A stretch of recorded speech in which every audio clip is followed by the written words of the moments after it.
Müdessir сүресі. Рахман, әрі аса рахымды Алланың атымен бастаймын. Уа, жамылғыға бүркенген елшім.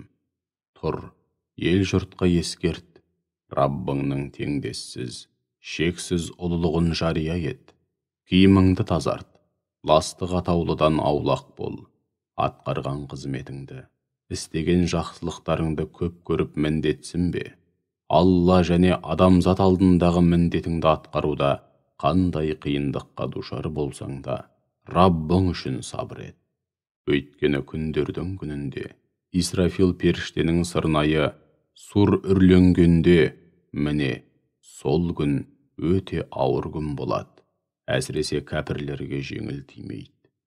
Дүние малсыз, отбасынсыз, жалғыз етіп жаратқан пендемді менімен оңаша қалдыр. Кейін оған тіршілігінде мол байлық нәсіп еттім. Һәм әркез жанынан табылып, сүйеу болар ұл балалар бердім. Һәм жайлы өмір сүрсін деп, дүниенің бар игілігін алдына тарттым. Енді сол пендемді менімен оңаша қалдыр. Сонда да аш көзденіп, нығметімді одан сайын арттырып берген үстіне бере түсуімді қалайды. Жоқ, дәмеленбей-ақ қойсын. Өйткені ол қасарысып, аяттарымызға қарсы келді. Жақында оны титығына жететін ауыр азапқа саламын. Ол ел алдында Құранның қадірін қалай кетірсем екен деп ойланып толғанды. Мұратына жету үшін не істеп не қоятынын ойша есептеп пішіп те көрді. Жаны жаһаннамға жеткір. Айла шарғысын қалай есептеп пішті десеңші. Әй жаны жаһаннамға жеткір. Айла шарғысын қалай есептеп пішті десеңші. Содан соң маңызды бір нәрсе айтатындай маңайындағы ел жұртқа маңғаздана көз жіберді. Артынша түнеріп қабағын түйді. Содан кейін теріс айналды һәм тәкаппарлық ұстап, Құранның хақ екенін іштей біле тұрса да, мойындағысы келмеді. Сөйтіп, бұл бар болғаны, атам заманнан бері үйретіліп келе жатқан күшті сиқыр басқа түк емес. Бұл адамның сөзі басқа түк емес деді.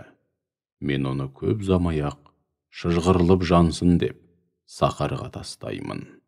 Сахардың не екенін білесің бе? Ол ішіне не түссе де түгін қалдырмай жалмайды. Бірақ жалмап қоя салмайды. Жалмағанын бұрынғы қалпына келтіріп алады да қайта жалмайды. Теріні шыжғырған үстіне шыжғыра береді. Тозақтықтың басы қасында 19 бірдей азап періштесі бар. Біз тозақ сақшыларын тек қана періштелерден тағайындадық. Олардың санына келсек, оны кәпірлер үшін сынақ һәм азап себебі қылдық. Сондағы мақсатымыз кітап иелері Мұхаммедтің Алланың елші екеніне шәк шүбәсіз кәміл илансын, мүміндердің иманы одан сайын арта түссін һәм кітап иелері мен мүміндердің титтейді күмәні қалмасын дедік. Сондай-ақ жүректерінде кесел болғандар мен кәпірлер. Сонда Алла осы мысал арқылы не айтқысы келеді десін деген едік. Міне осылайша Алла қалағанын тура жолдан тайдырып, қалағанын тура жолға салады. Раббыңның әскерлерін бір өзінен басқа ешкім білмейді. Бұл, яғни тозақтағы азап періштелері және Раббыңның басқа да әскерлері жайлы айтылған хабар тек адамзатқа жасалған ескерту ғана. Жоқ, мәселе кәпірлердің ойлағанында емес, аспандағы айға серт.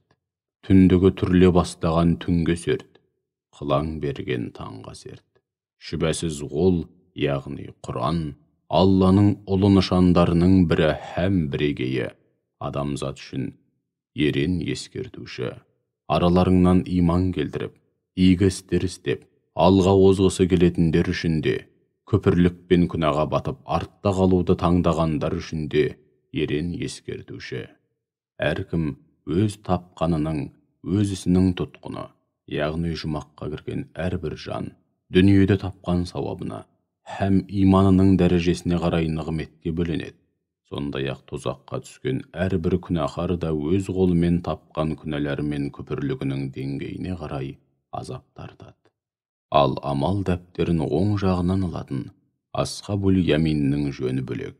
Олар көз көріп құлақ естімеген, адамның қиялы жетпес ғаламат жұмақтарда болады. Олар онда өзара сұрасып жауап қатысып, өмір бойы күнәдан көз ашпаған тозақы күнәһарлар жайлы әңгіме қозғайды. Сонда олар тозақлардан: сендерді осынау жаһаннамға не айдап әкелді деп сұрайды. Сонда әлгілер: біз намаз оқитындардан қатарында емес едік, пақыр міскінді тамақтандырмайтын едік, ғапылдыққа салынғандармен бірге Алланы, ақиретті ескермей бос сөз, пайдасыз іспен уақыт өлтіріп күнәға бататын сауық сайранға елтіп, ғапылдыққа салынатын едік. Дін күніне, яғни Алланың алдында есеп беретін һәм жауапқа тартылатын күнге ұдайы сенбестік танытатынбыз. Сөйтіп жүргенде ажалымыз жетті деп жауап береді. Ендігі жерде оларға шапағатшылардың шапағаты түк те пайда бермейді.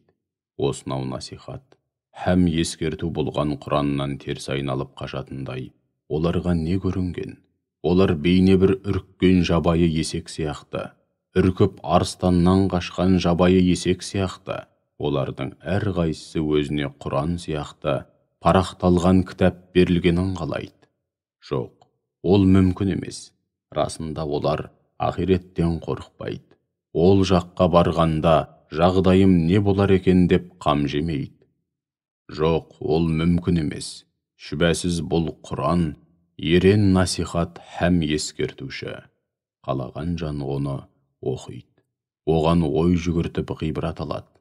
Алайда Алла қаламайынша олар оған ой жүгіртіп ғибрат ала алмайды. Шын жүректен тағзым етіп, жазасынан қорқу керек болғанда, күнәһарларды ескертуші де бір Алла.